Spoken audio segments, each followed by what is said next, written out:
వాళ్ళు తప్పు చేస్తే వాళ్ళను అరెస్టులు లేవు, ఏం లేవు.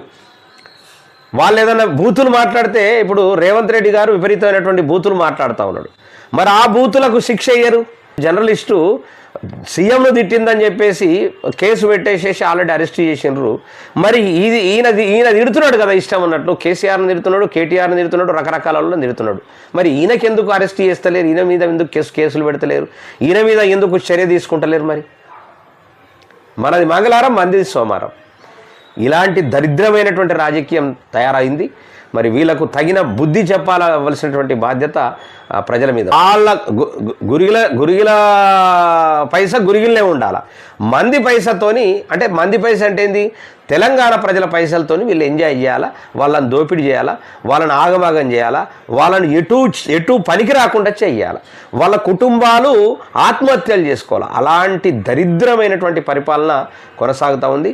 మన వాళ్ళందరినీ కూడా పిచ్చి కుక్కల్ని చేసి తరిమి కొట్టడానికి మాత్రమే ప్రయత్నం జరుగుతూ ఉన్నది. చూద్దాం మరి ప్రజలంతా పిచ్చి కుక్కలు అవుతారా?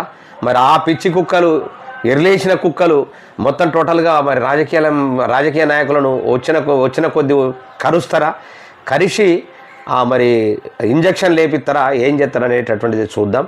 మరి